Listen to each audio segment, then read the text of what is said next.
નમસ્કાર મિત્રો, સ્વાગત છે તમારું ધાર્મિક જીવનમાં. દરરોજ રાત્રે તમારી પત્ની સાથે આ એક કાર્ય કરો, તમને ચોક્કસપણે સફળતા મળશે. તમને અમીર બનતા કોઈ નહીં રોકી શકે. તેની સાથે જ અમે તમને તે 5 વસ્તુઓ વિશે જણાવીશું જે તમારે રાત્રે ક્યારેય પણ ન કરવી જોઈએ, નહીંતર માતા લક્ષ્મી તમારા ઘરમાંથી નારાજ થઈને જતા રહેશે. તો સંપૂર્ણ માહિતી જો તમારે જાણવી હોય તો આ વિડીયોને અંત સુધી નિહાળતા રહેજો. ચાલો આપણે વિડીયોની શરૂઆત કરીએ. મિત્રો, આપણા દિવસની શરૂઆત એટલે કે સૂર્યોદય અને સાંજની શરૂઆત એટલે કે સૂર્યાસ્ત પછી થાય છે. સૂર્યોદય અને સૂર્યાસ્તને દિવસ અને રાત્રિનો સમય માનવામાં આવે છે. તેની સાથે જ શાસ્ત્રોમાં આ સમયને ખૂબ જ મહત્વપૂર્ણ માનવામાં આવે છે. આપણા શાસ્ત્રોમાં જણાવેલું છે કે સૂર્યાસ્ત થયા પછી ઘણા કામ કરવા તે શુભ માનવામાં આવતા નથી. ઘણા ઘરોમાં રહેતા લોકોની પ્રગતિ થતી નથી. આની પાછળનું કારણ વાસ્તુ દોષ હોઈ શકે. આ દોષો વધારામાં ઘણી વખત આપણી ભૂલો અને આપણા આદતોમાં શામિલ છે. જ્યોતિષશાસ્ત્ર અનુસાર કેટલીક એવી વસ્તુઓ છે જે ઘરની મહિલાઓએ રાત્રે ક્યારેય ન કરવી જોઈએ. તેનાથી વિપરીત ઘરમાં ગરીબી આવે છે, અને જો મહિલાઓ ઈચ્છે તો ઘરને નર્ક બનાવી શકે, અને જો ઈચ્છે તો ઝૂંપડીમાંથી તે ઘરને મહેલ પણ બનાવી શકે છે. પરંતુ શું તમે જાણો છો કે રાત્રે આ 5 કામને મહિલાઓએ ક્યારેય ન કરવા જોઈએ? આ કામ કરવાથી ઉલટી ગરીબીનો આપણા ઘરમાં વાસ થાય છે. જ્યારે પણ સ્ત્રી રાત્રિના સમયે આ કામને ન કરે અને ચોક્કસપણે ગરીબીનો ઘરમાં વાસ નથી થતો. ઘરનો જે મુખિયા ગરીબ થવા લાગે છે. તો ચાલો મિત્રો જાણીએ તેવું કયું ગુપ્ત કામ છે જે પતિ પત્નીએ રાત્રે ન કરવું જોઈએ, અને કયું કામ એવું છે જે કરવું જોઈએ.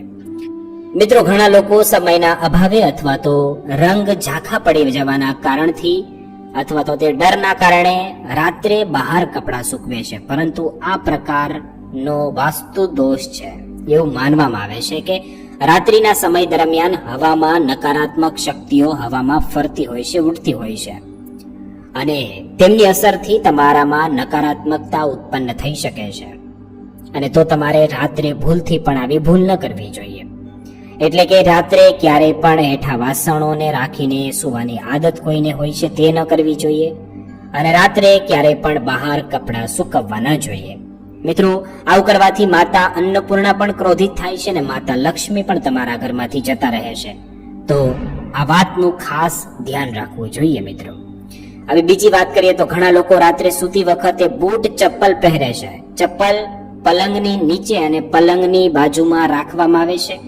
આ બિલકુલ ખોટું છે. આમ કરવાથી ઘરમાં અશાંતિ સાથે માનસિક તણાવ પણ આવે છે. ઘણા લોકોને રાત્રે અંધારામાં સૂવાની આદત હોય છે. હા, પરંતુ વાસ્તુ શાસ્ત્ર અનુસાર તમારે સંપૂર્ણપણે અંધારાવાળા રૂમમાં ન સૂવું જોઈએ. તમારી પાસે થોડો સમય પ્રકાશ તો હોવો જ જોઈએ. તેનાથી સકારાત્મકતા જળવાઈ રહે છે. અથવા તો તેના બદલે રૂમમાં દેશી ઘીનો દીવો પણ પ્રગટાવીને તમે સૂઈ શકો છો. આનાથી માતા લક્ષ્મી પ્રસન્ન થાય છે. ઘણા લોકો બહારથી આવે છે અને પગ ધોયા વગર સીધા જ સૂઈ જાય છે.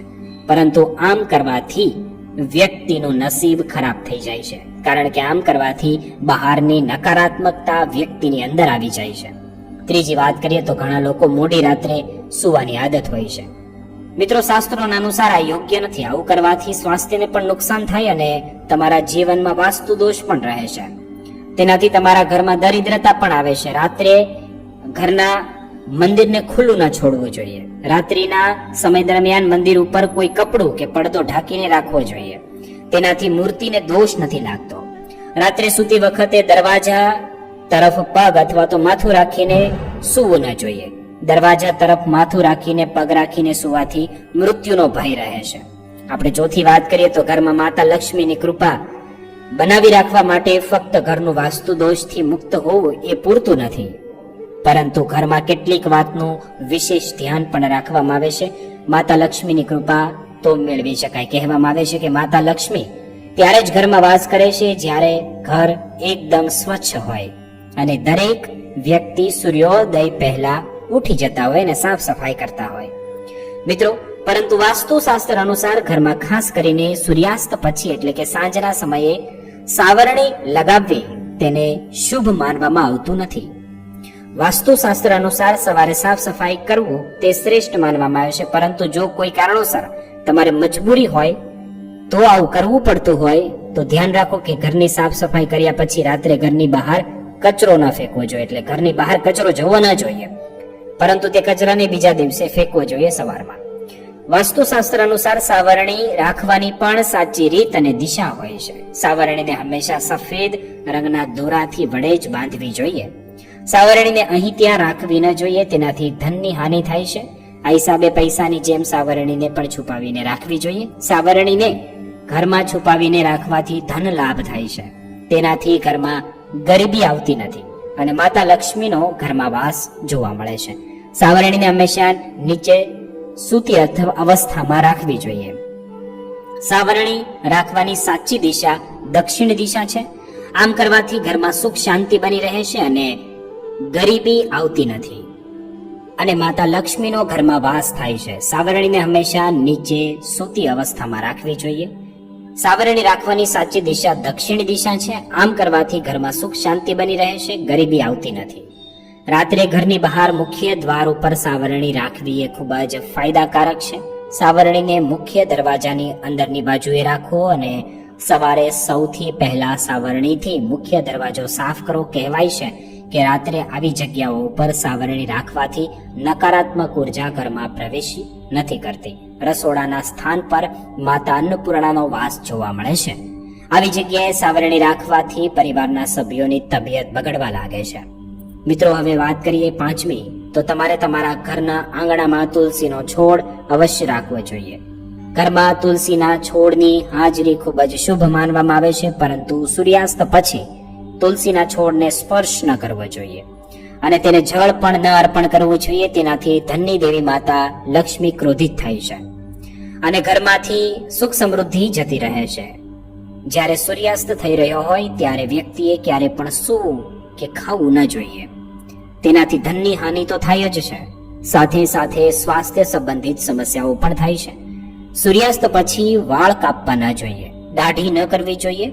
સૂર્યાસ્ત પછી આવું કાર્ય કરવાથી જીવન પર નકારાત્મક અસર પડે છે અને ધનમાં નુકસાન પણ થાય છે. આ સાથે તમારે ક્યારેય પણ રાત્રે નખ ન કાપવા જોઈએ, નહીં તો તેનો તમારા જીવનમાં નકારાત્મક પ્રભાવ પડે છે. તો મિત્રો, એ કામ હતા જે રાત્રે ન કરવા જોઈએ, પરંતુ મિત્ર, કેટલાક એવા કામ છે જે રાત્રે સ્ત્રીઓ સાથે કરવાથી કોઈ પણ વ્યક્તિને સફળતા પ્રાપ્ત થાય છે અને તેને કોઈ રોકી નથી શકતું. આચાર્ય ચાણક્ય એક મહાન વિદ્વાન હતા. તેમની નીતિમાં ઘણી બધી તેમણે વાતો કરી હતી. તેમણે ચંદ્રગુપ્ત મૌર્યને રાજાની ગાદી ઉપર બેસાડ્યા હતા. જો તમારે પણ સફળ થવું હોય તો આચાર્ય ચાણક્ય દ્વારા જણાવવામાં આવેલ આ કામ તમારે જરૂર કરવું જોઈએ. જો તમે પણ ચાણક્ય દ્વારા જણાવેલા આ કામને રાત્રે પત્ની સાથે કરશો તો તમે જલ્દીથી અમીર વ્યક્તિ બની જશો. પરંતુ ચાણક્યએ એવું પણ કહેલું છે કે રાત્રે કેટલાક એવા કાર્ય વિશે કહ્યું છે જે કોઈ બીજા વ્યક્તિને કહેવું ન જોઈએ, નહીતર તમે બરબાદ થઈ શકો છો. આપણા હિન્દુ ધર્મશાસ્ત્રોમાં મહિલાઓને માતા લક્ષ્મીનો સમાન દરજ્જો આપવામાં આવેલો છે અને ઘણી જગ્યાએ મહિલાઓની પૂજા પણ કરવામાં આવે છે.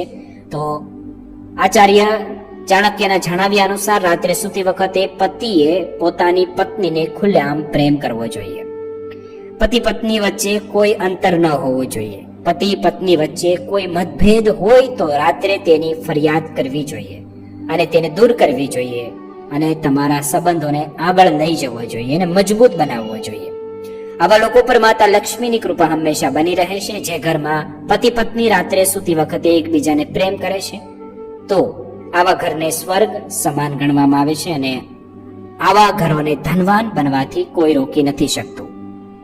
આચાર્ય ચાણક્ય કહે છે કે બેડરૂમમાં વિતાવેલી ક્ષણોને ક્યારેય પણ બીજાને કોઈને કહેવી ન જોઈએ.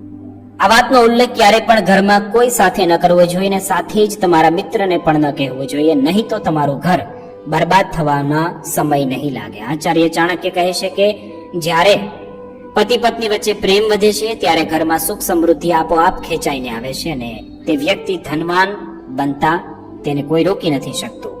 જો મિત્રો તમને આ વિડીયો કેવો લાગ્યો તે કમેન્ટ કરીને જરૂર બતાવજો. તો ચાલો ફરીથી મળીશું એક નવા વિડીયો સાથે. આભાર.